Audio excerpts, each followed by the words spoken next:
edukatif, asik. Tuh. Jadi, apa yang dimaksud dengan suhu? Suhu pada dasarnya adalah besaran fisika yang hanya dirasakan oleh indera. Tubuh manusia dapat merasakan suhu dalam bentuk rasa panas atau dingin. Benda yang tingkat panasnya sama dirasakan berbeda oleh tangan kanan dan kiri kalian.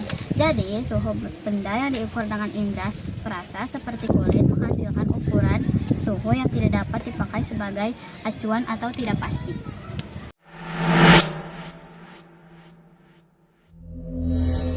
Dua, mengapa kita memerlukan alat ukur suhu? Alat yang digunakan untuk mengukur suhu dinamakan termometer. Prinsip kerja dari termometer adalah keseimbangan derajat suhu. Termometer akan menerima suhu dari lingkungan sekitar atau benda yang akan diuji. 4. Bagaimana menentukan skala suhu? Cara penetapan skala suhu Celcius tidak beda jauh dengan cara penentuan skala suhu Reaumur. Skala rendah suhu Celcius dan Reaumur ditetapkan sama, yaitu sebagai suhu es murni yang sedang melebur pada tekanan 1 atmosfer sebagai suhu 0 derajat. Sedangkan skala tertinggi yaitu suhu air murni yang sedang mendidih pada tekanan 1 atmosfer diterapkan sebagai suhu 80 derajat untuk Reaumur dan 100 derajat untuk Celcius.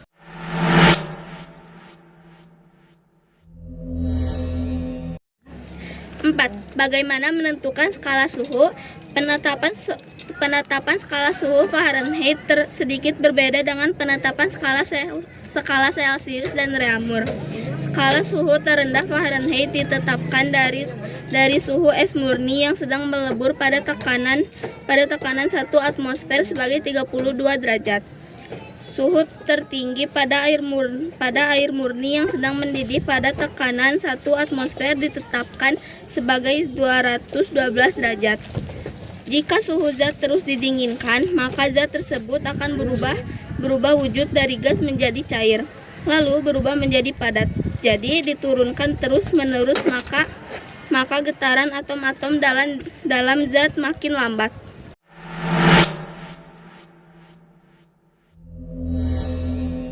Apakah kalor itu sama dengan suhu? Kalor secara ilmiah mengalir dari benda bersuhu tinggi panas ke benda yang bersuhu lebih rendah dingin. Kalor tidak sama dengan suhu. Suhu adalah sifat suatu benda yang muncul secara diberikan energi kalor. Kenapa benda yang berbeda nilai suhunya tidak sama ketika diberikan kalor yang sama? Air termasuk zat yang memiliki jenis kalor jenis tinggi yang dapat menyerap banyak energi kalor dengan hanya sedikit perubahan suhu. Setiap bahan atau zat memiliki kalor jenis yang berbeda. Satuan kalor jenis adalah joule per kilogram per Kelvin atau dalam joule per kilogram per derajat Celcius.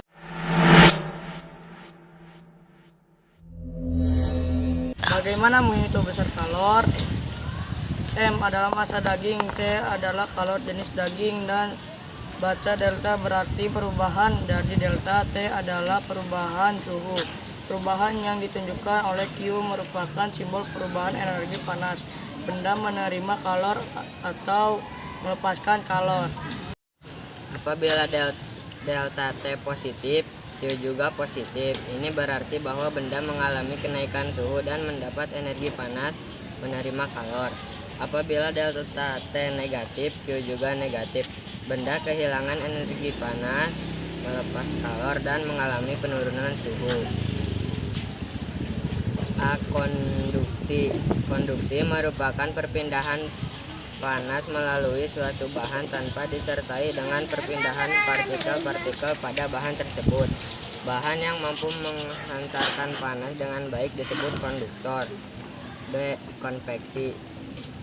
Konveksi adalah perpindahan kalor dari satu bagian ke bagian yang lain bersama dengan gerak fisik dari partikel-partikel bendanya.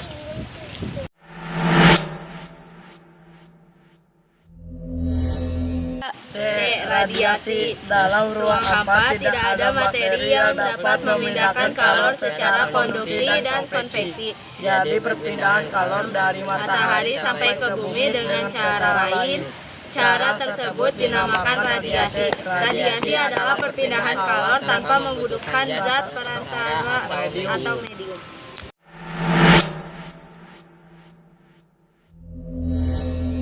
Empat, pemuaian luas.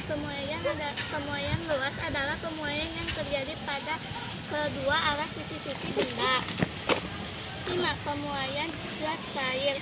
Zat cair juga mengalami pemuaian ketika dipanaskan. Zat cair relatif lebih mudah teramati dibanding zat padat. 6. Pemuaian zat gas. Seperti halnya zat cair, gas juga akan mengalami pemuaian jika diberikan kalor dalam jumlah tertentu.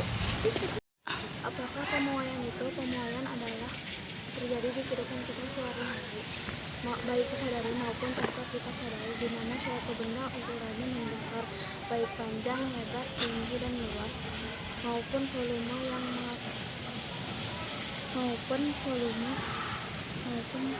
yang dipengaruhi kalor. Pemuaian dapat terjadi pada zat padat, cair, dan gas.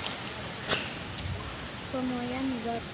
Pada suhu yang tinggi, atom-atom dan molekul-molekul penyusun logam tersebut akan bergetar lebih cepat dari biasanya, sehingga mengakibatkan logam tersebut akan memuai ke segala arah. Atas dasar itulah, para ahli konstruksi dan desain bangunan, jembatan, dan jalan raya harus memperhatikan sifat pemuaian dan penyusutan bahan karena perubahan suhu, seperti pemasangan besi pada jembatan maupun rel kereta api tidak boleh disusun terlalu cepat dan perlu ada rongga. Atas dasar itulah pula ahli listrik membuat alat yang dinamakan bimetal, logam ganda, yang menjadi bagian dari alat pemutus aliran listrik atau string, dibuat sehingga membuat rumah kalian mati lampu jika terjadi arus pendek. Sekian dari kami.